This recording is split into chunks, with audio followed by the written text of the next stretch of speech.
Continuando, jóvenes, con esta semana número 6 del ciclo 2017-2, vamos a resolver las preguntas de la filosofía moderna. Y vamos a empezar con la pregunta número 1. La pregunta número 1 nos formula la siguiente interrogante. ¿La duda metódica o método cartesiano tiene como objetivo principal? Ahora, lo primero que quiero que ustedes entiendan es que esta pregunta nos formula un interrogante de la filosofía de René Descartes. Y para entender la duda metódica, primero debemos entender cuál es el fin de la filosofía de Descartes, qué lo lleva a reflexionar. El fin de su filosofía es fundamentar el conocimiento sobre bases sólidas. Pero, ¿qué significa eso, profesor? En otras palabras, obtener conocimientos verdaderos. Y claro, podemos preguntarnos, ¿por qué Descartes persigue este fin con su filosofía? Para ello debemos entender que el contexto en el cual vive Descartes existió un resurgimiento del escepticismo. Recordemos que el escepticismo es una posición que duda de las posibilidades y de las facultades que tiene el hombre para poder conocer la realidad. Ahora, de nuevo nos vamos a preguntar por qué resurge el escepticismo en el tiempo de Descartes. Porque en el siglo en el cual vivió Descartes se cuestionaron algunas ideas que eran consideradas verdaderas. Por ejemplo, vamos a recurrir al caso de la astronomía. En la filosofía medieval se daba crédito a la astronomía de Ptolomeo, que decía que la Tierra era el centro del universo.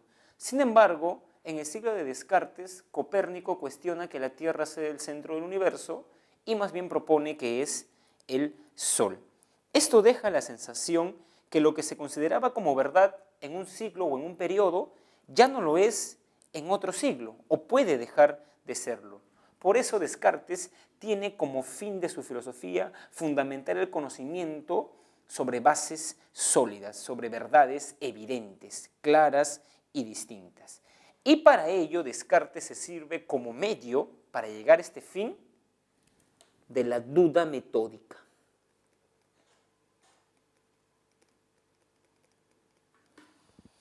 ¿Recuerdan? La duda metódica consistía en dudar de toda idea con tal de hallar verdades incuestionables. Descartes dice en las meditaciones metafísicas que si uno quiere llegar a obtener verdades, debe por lo menos una vez en la vida dudar de todo lo que sabe, ponerlo en duda. Y incluso recordemos que Descartes, después de aplicar la duda metódica a todas sus creencias, se da cuenta de que hay una creencia que no puede poner en duda, cuestionar. Y esa es su primera certeza, el famoso pienso, luego existo.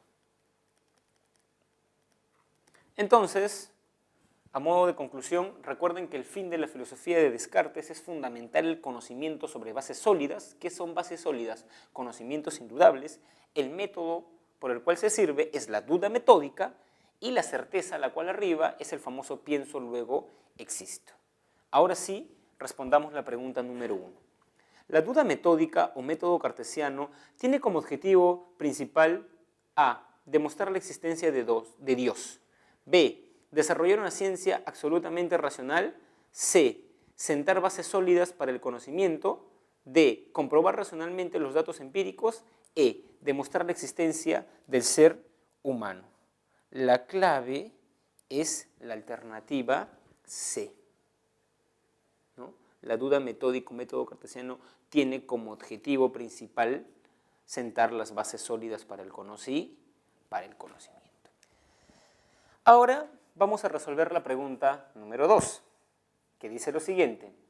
El filósofo John Locke fue un acérrimo crítico de Descartes, quien sostuvo que el conocimiento se lograba gracias al uso de la razón, la cual posee ideas claras y distintas llamadas, recordemos a la filosofía moderna. Yo les he dicho desde que iniciamos este curso que cuando ustedes estudien un periodo de la filosofía, deben comprender cuál es el objeto de estudio de este periodo, para que así sepan sobre qué debaten y discuten los filósofos.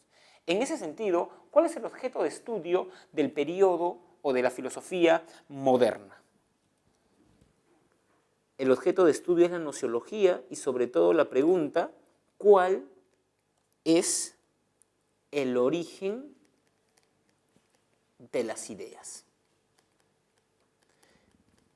Y recuerden que hubo un filósofo que dijo que el origen de las ideas era la razón. Y a esa posición se le conoce como el racionalismo. ¿Quién es el representante del racionalismo? René Descartes. Sin embargo, hay otra posición filosófica que señala que el origen de las ideas no es la razón, sino la experiencia. Esta posición filosófica se le conoce como el empirismo. ¿Quién es el representante del empirismo? El filósofo inglés John Locke. Muy bien. Entonces, tenemos que la pregunta nos dice, el filósofo John Locke fue un acérrimo crítico de el racionalismo, hay que poner acá, de Descartes. ¿Qué es el racionalismo? Considerar que la razón es el origen de las ideas. Ahora, continúa la pregunta. ¿Quién sostuvo que el conocimiento se lograba gracias al uso de la razón? Eso es el racionalismo. La cual posee ideas claras y distintas llamadas. Recordemos los tipos de ideas para Descartes. Para Descartes habían tres tipos de ideas. Ideas adventicias, ideas ficticias o facticias y ideas innatas. Ahora, ¿qué es una idea adventicia? Como lo vimos en el video, como lo expuse en el video, provienen del mundo exterior. Por ejemplo, un caballo, veo un caballo, me represento la idea de caballo. Y un ave, veo un ave y me represento la idea de ave. En cambio, una idea ficticia es la combinación de ideas adventicias. Por ejemplo, yo digo Pegaso. Yo sé que ustedes se imaginan un caballo alado. Sin embargo, ¿existe un caballo alado en la realidad? No. Lo que están haciendo es combinar la idea de caballo y la idea de ave. El Pegaso es una idea ficticia. Sin embargo, hay ideas innatas, las cuales las tenemos desde el nacimiento. Por ejemplo, la idea de Dios. La idea de Dios es una idea innata y es una idea clara y distinta. Por ende, acá es innatas. Entonces, tenemos, jóvenes, que primero es racionalismo y luego es innatas. Eso quiere decir que nuestra clave es la letra B. La pregunta número 3, jóvenes, dice lo siguiente. La metáfora de la mente del hombre como una tabula rasa que propone el empirismo sugiere que el hombre nace. Ese es un buen debate de la filosofía moderna. Y vamos a debatir sobre el punto la concepción de la mente. Recordemos que en la filosofía moderna existen dos posiciones que las estoy escribiendo en la pizarra. El racionalismo y el empirismo. Ya vimos en la pregunta anterior que el racionalismo es considerar que la razón es el origen de nuestras ideas. En cambio, el empirismo es considerar que es la experiencia el origen de nuestras ideas. El representante del racionalismo es Descartes y el representante del empirismo es John Locke. Ahora vamos a ir a la concepción de mente que maneja cada posición filosófica. Por ejemplo, el racionalismo cree en el innatismo o defiende que la mente... ¿Qué es el innatismo? El innatismo es considerar que nuestra mente al nacer tiene ideas innatas. O sea, nuestra mente sería como este círculo verde y ya tiene ideas innatas al nacer. Un niño al nacer ya tiene la idea de Dios, ya tiene la idea de triángulo y ya tiene los principios lógicos. Sin embargo, John Locke cuestiona esta teoría porque John Locke defiende que nuestra mente al nacer es como una tabula rasa, o sea, como una tabla sin inscripción, o también como una mente en blanco. En cambio, John Locke considera que la mente es como una tabula rasa, como una hoja en blanco. Incluso le plantea la siguiente objeción el empirista John Locke al racionalista Descartes. ¿Un niño al nacer sabe que 2 más 2 es 4? No, él lo aprende por experiencia. En ese sentido, nuestra mente se parecería al círculo que no tiene dentro nada. Es como una hoja en blanco, que luego con la experiencia vamos llenando. Por ende, cuando la pregunta nos dice la metáfora de la mente del hombre como una tabula rasa que propone el empirismo, ¿sugiere que el hombre nace con pocas ideas innatas? No, nace sin ninguna idea innata. ¿Incapacitado para conocer el mundo? Tampoco, lo puede conocer. ¿Con una razón limitada por la experiencia? No.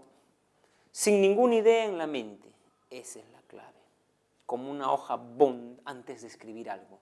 No tenemos ninguna idea innata. La pregunta número 4 nos dice lo siguiente.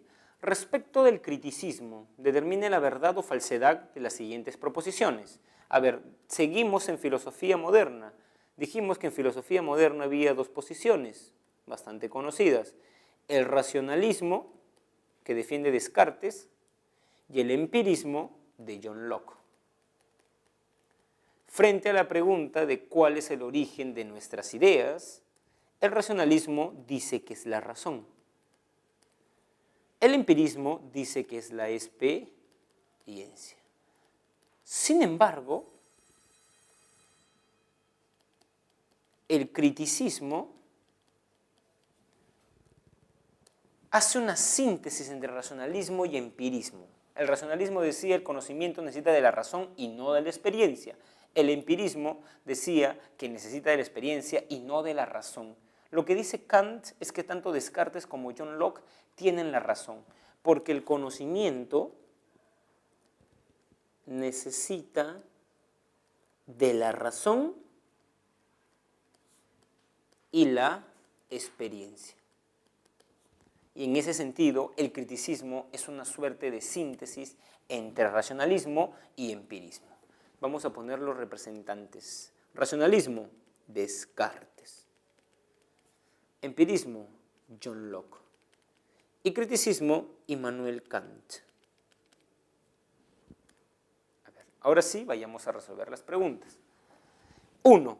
Afirma que es imposible el conocimiento sin experiencia verdadero. Para Kant, toda idea que tenemos, o sea, el conocimiento, necesita de la experiencia. No podemos tener conocimiento de una idea que no hemos experimentado. Y en ese sentido, Kant decía que no podemos conocer a Dios, porque no hemos experimentado a Dios, ¿no? Podemos reflexionar sobre Dios, pero como no hay experiencia de Dios, no podemos conocer a Dios. 2. Plantea que podemos conocer la realidad tal y como es. Kant hace una distinción entre fenómeno y noumeno. Y Kant decía que lo que se puede conocer es el fenómeno. ¿Qué es el fenómeno? El aparecer de algo, la apariencia. ¿Qué es el noumeno? La realidad en sí, pero esta es incognoscible. No se puede conocer. Entonces, en el ítem 2, cuando dice, plantea que podemos conocer la realidad tal y como es, la realidad tal y como es noumeno. Y eso no se puede conocer. Por eso, es falso. 3. Considera que la razón está determinada por las categorías. Para Kant, en la razón tenemos categorías para ordenar la experiencia. Y en la experiencia tenemos intuiciones. Por ende, es verdadero. 4. Divide los juicios en analíticos y sintéticos. Como lo vimos en el video, eso también es verdadero. Y no digo nada más sobre los juicios analíticos y sintéticos porque en la próxima pregunta vamos a explayarnos sobre este tema. Entonces tenemos que es verdadero, falso, verdadero, verdadero. Por ende, la clave es la letra B. La pregunta número 5, el enunciado, la suma de los cuadrados de los catetos es igual al cuadrado de la hipotenusa, es un juicio. Como vimos en la teoría, Kant distingue entre juicios analíticos y juicios sintéticos. Para no repetir la teoría, vamos a dar un ejemplo y a partir del ejemplo vamos a recordar las características del juicio analítico para así poder distinguirlo de un juicio sintético. Por ejemplo, cuando yo digo el triángulo tiene 3 lados. El predicado de este enunciado es triángulo. O perdón, el sujeto de este enunciado es triángulo. El predicado es 3 lados. Un juicio analítico es un juicio donde el predicado esté incluido en el sujeto. Por ejemplo, el triángulo tiene 3 lados. ¿El predicado 3 lados está incluido dentro del sujeto? Por supuesto, porque todo triángulo, por definición, es algo que tiene 3 lados. En ese sentido, el predicado no dice nada nuevo. Y porque no dice nada nuevo, no aumenta el conocimiento. Y como no aumenta el conocimiento, se dice que es a priori. ¿Qué quiere decir que sea a priori? Que uno, para saber si el enunciado, el triángulo tiene 3 lados, es válido, no necesita ver un triángulo, sino que lo sabe con anterioridad a la experiencia. Ahora, un ejemplo de juicio sintético. El triángulo es de color celeste. El sujeto de este enunciado es de nuevo triángulo y el predicado es celeste. Ahora, el predicado no está incluido en el sujeto. El predicado celeste ¿está incluido en el sujeto triángulo? No. En ese sentido, nos dice algo nuevo. Y en ese sentido podemos decir que aumenta el conocimiento. Y precisamente porque aumenta el conocimiento es a posteriori. En el sentido que yo para saber si el enunciado, el triángulo es celeste, necesito, o sea, para saber si es válido, necesito ver un triángulo. Porque en efecto, no todo triángulo es de color celeste. Ahora, lo que hace Kant con los juicios sintéticos a priori es tomar lo mejor de un juicio analítico y lo mejor del juicio sintético. ¿Qué será lo interesante del juicio analítico? ¿O qué será lo bueno del juicio analítico? Que son universales, son verdades universales y necesarias. En cambio, lo bueno del juicio sintético es que aumenta el conocimiento. Entonces Kant va a crear los juicios sintéticos a priori. Y vamos a poner el siguiente ejemplo. La suma de los cuadrados de los catetos es igual al cuadrado de la hipotenusa. Por ejemplo, ¿cuál es el sujeto de este enunciado? La suma de los cuadrados del cateto. El predicado al cuadrado de la hipotenusa. Mi pregunta es la siguiente. El predicado, bueno, vamos a poner acá, predicado, ¿está incluido dentro del sujeto? El predicado al cuadrado de la hipotenusa, ¿está incluido dentro de la suma de los cuadrados de los catetos? No, y en ese sentido aumenta el conocimiento. Pero el detalle es que es un conocimiento universal y necesario a priori. Entonces, como toma lo mejor de ambos juicios, es un juicio sintético a priori. Por ende, la clave es la alternativa C. La pregunta número 6 dice lo siguiente. Señale el enunciado que no se corresponda con las características de la filosofía moderna. Que, miren, captando bien la pregunta primero, que no se corresponda. ¿Qué quiere decir que no se corresponda? que uno tiene que identificar la alternativa que es incorrecta o es falsa respecto de la filosofía moderna. Veamos, ¿la filosofía se independiza de la religión? Eso es correcto respecto de la filosofía moderna. Recordemos que la filosofía estuvo supeditada a la teología en la Edad Media y luego se independizó. ¿Se abandona el criterio de autoridad? Eso también es correcto. El criterio de autoridad imperaba en la filosofía medieval, ¿no? ¿Qué es el criterio de autoridad, profesor? El criterio de autoridad consiste en basar una opinión en una autoridad.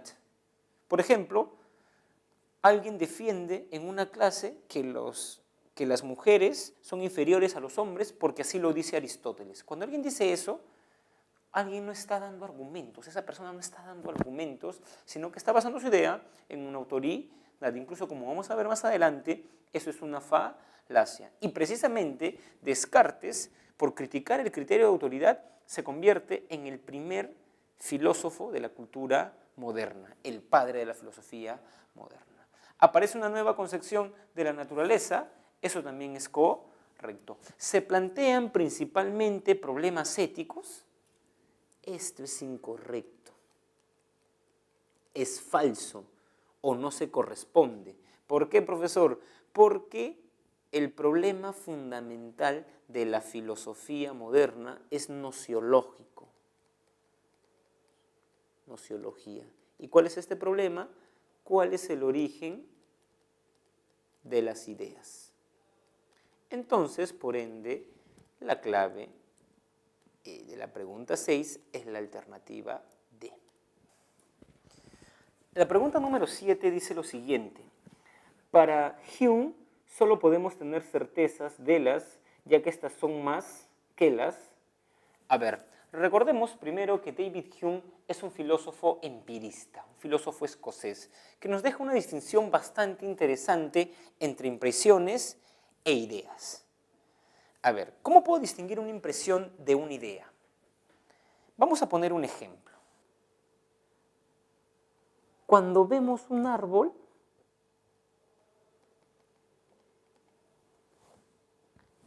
y nos encontramos o estamos en el parque. Piensen el día de hoy, van a un parque cercano a su casa, se sientan y ven un árbol. En esos momentos, la visión del árbol es una impresión. En cambio, cuando ustedes recuerdan el árbol estando en su casa, eso es una idea.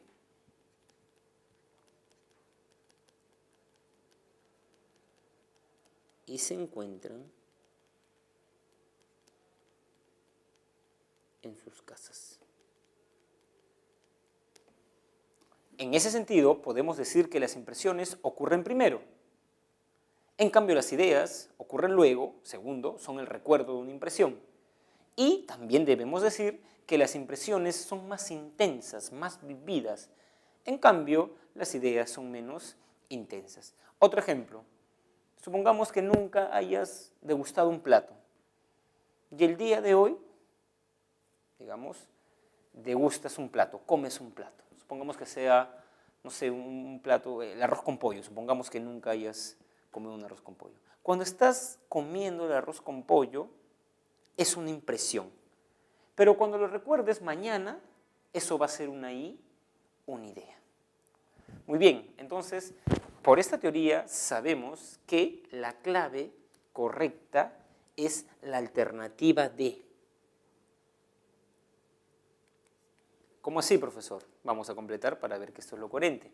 Para David Hume solo podemos tener certezas de las impresiones, ya que éstas son más intensas que las ideas. Y finalmente llegamos a la pregunta número 8.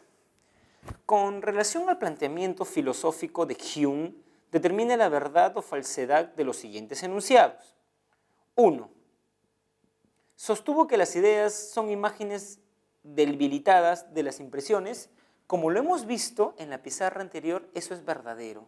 Porque una impresión siempre es más intensa.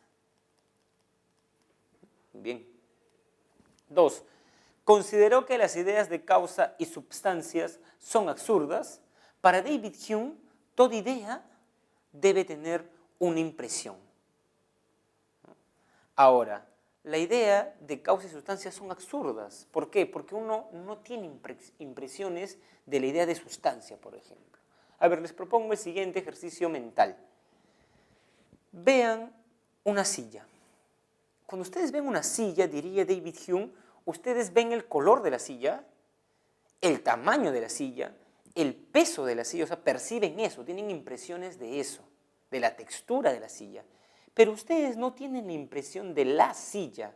Lo que ustedes hacen es suponer que todas estas características se dan en una sustancia. Y en ese sentido, la idea de causa y sustancia son absurdas. También es correcto o verdadero. En el orden temporal, primero son las ideas y luego las impresiones. Dijimos que una idea es el recuerdo de una impresión. Tú primero comes un arroz con pollo y esa es una impresión y luego recuerdas, tienes una idea de ese arroz con pollo. Entonces, eso quiere decir que es falso. Número 8. 4. ¿Fue optimista con respecto a las posibilidades de la ciencia? Falso. Él era un escéptico frente a la ciencia porque la ciencia se basa en la idea de causalidad, que es absurda. Entonces tenemos 2 verdaderos y 2 falsos. Por ende, la clave correcta es la letra E. Jóvenes, ahora nos vamos a abocar a resolver la lectura complementaria de esta semana número 6 del ciclo 2017-2, que es una lectura de John Locke. Por ende, es la lectura y la versión de un empirista, en su gran libro, Ensayo sobre el entendimiento humano. La lectura dice lo siguiente: el que considera atentamente el estado de un niño, esto es clave, el estado de un niño recién nacido, hallará pocas razones para imaginarlo lleno de ideas. A ver, recordemos que para el racionalismo, nuestra mente al nacer tiene ideas innatas. En cambio, para el empirismo, no existen ideas innatas porque nuestra mente es como una hoja en blanco. Entonces, lo que va a hacer acá John Locke es cuestionar esta postura, y ahora está cuestionando y dice: ¿acaso un niño cuando nace tiene ideas innatas? Sabe que 2 más 2 es 4, sabe que la suma de 3 ángulos internos de un triángulo es 180 grados. No. ¿No? Entonces, volvamos, dice. El que considere atentamente el estado de un niño recién nacido hallará pocas razones para imaginarlo lleno de ideas que constituyen el material de su conocimiento futuro. Es gradualmente como llega a adquirir estas ideas. O sea, es gradualmente como llega a adquirir estas ideas, quiere decir que las obtiene a través de experiencia. Y eso precisamente es un empirista. Continuemos. Creo que si un niño viviera en un lugar donde no viera otros colores que el blanco y el negro, hasta que fuera hombre, no tendría ninguna idea del escarlata o del verde. Y acá se está probando la idea empirista. Uno tiene ideas de las cosas que ha experimentado. Y si uno viviera en una isla donde solamente hay color blanco y negro, no tendría la idea de color verde, porque la idea de color verde se basa en la experiencia. Continuemos. Lo mismo que la persona que no probó en su niñez una ostra o una piña, no tiene el recuerdo de aquellos particulares sabores. Los hombres poseen, pues, más o menos ideas simples, según que los objetos con que se relacionan les ofrezcan más o menos variedad y que las operaciones de sus mentes reflexionen más o menos sobre ellas. Preguntar cuándo alcanza el hombre sus primeras ideas es preguntar cuándo empieza a percibir. Esto es clave. O sea, percibir, de nuevo, experiencia. Es un empirista. Significando lo mismo tener ideas y percibir. O sea, uno tiene ideas sobre lo que ha percibido. En ese sentido, La pregunta dice, ¿cuál de los siguientes enunciados no es coherente con la lectura? ¿Los hombres nacen con la mente como una hoja en blanco? Sí. ¿Algunas ideas se obtienen sin ninguna base empírica? Esta es la idea que no es coherente o la idea que es falsa. Muy bien, jóvenes, tengan muy en cuenta esta semana número 6 porque es una semana clave dentro de la historia de la filosofía. Todo buen curso de filosofía tiene que dejarnos ideas claras sobre qué es el racionalismo, qué es el empirismo y qué es el criticismo. Y eso lo hemos visto en la clase del día de hoy.